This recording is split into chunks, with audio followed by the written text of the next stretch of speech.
Welcome to another True Crime Vampires in History. Today we're going to be talking about a person who was called the schizophrenic vampire or the vampire unaliver. None other than James P. Riva. And this story brings us back to the state of Massachusetts. Now, James P. Riva only had one victim, but there were some notable facts that were quite morbid and grotesque regarding his case. James was born in 1957, and he is considered a serial unaliver. He had a history of mental illnesses, and he was cited as saying he believed he was a 7-year-old vampire who needed to consume life fluid. He was also an arsonist. His crime took place on April the 10th of 1980 in Marshfield, Massachusetts, also sometimes giving him the moniker of the Marshfield vampire. His method of unaliving was pew-pewing, and he was eventually sentenced to life in prison for second-degree unaliving and an arson in 1981. Here's where it gets a little bit detailed. The schizophrenic vampire. April of 1980, James pew-pewed his candy-capped grandmother twice while she sat in her wheelchair. His pew-pew was loaded with golden. He then began to consume the life fluid from the pew-pew wounds at her neck, and then decided to light the home with her inside on. It was said that he was a troubled young man and that he developed a life fluid in kindergarten. He became obsessed with this idea that his ailing grandmother was a vampire predator who was robbing him of his life fluid while he slept. He believed his only hope in stopping this was to unalive her using those golden in the pew-pew. But not only did he pew-pew her, he also stabbed repeatedly because a vampire told him that was what he needed to do, he claimed.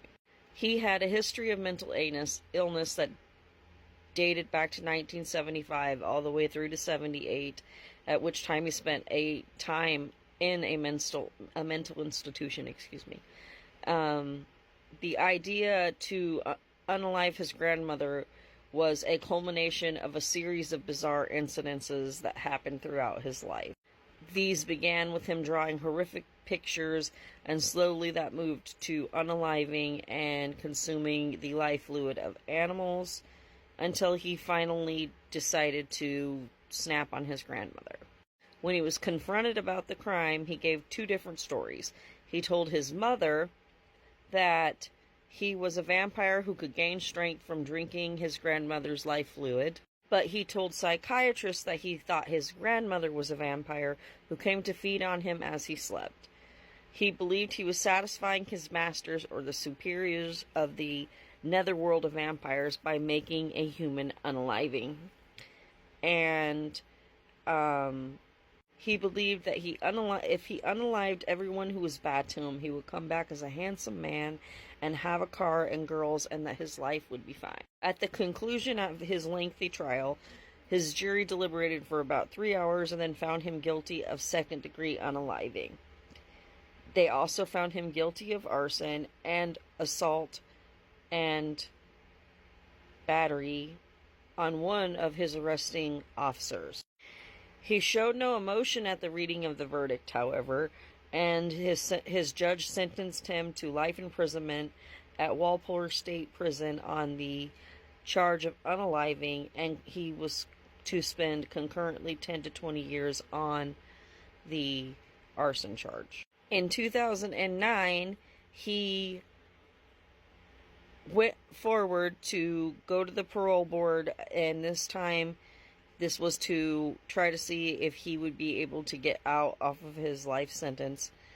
And because of something that he did when he was 23 years old, and that was declined. So again, he went back before the parole board, and I think Yeah, 39 years later, in October of 2019, he went back before the parole board after 39 years to see if he could get parole after unaliving his 79-year-old grandmother. He was, quote, said to his mother, been a vampire for more than 4 years. That was when the voice came out of the sun in the marsh and told me I had to be a vampire and that I had to drink the life fluid for a long time. He also told her that the pew had to be painted gold because if they weren't gold, they would not be able to find her mark. And he said, I didn't stab her and I didn't hit her on the head like they said I did. But I then drank her life fluid because, you know, I have to because that is what vampires do. He described telepathic messages which told of certain individuals who were vampires and that sucked life fluid from him. He also was quoted as saying he thought he was a food animal. He claimed that his mother even performed weird witches rituals and forced him to drink a witch's brew.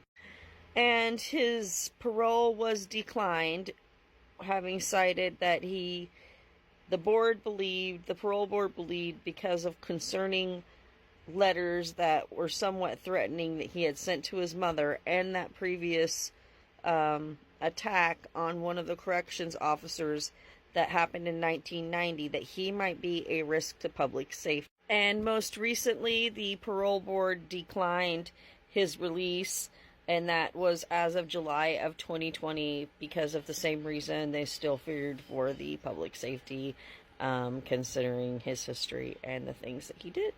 And that is the story of the Marshfield vampire unaliver, James P. Riva. Until next time, y'all stay safe and have a happy evening.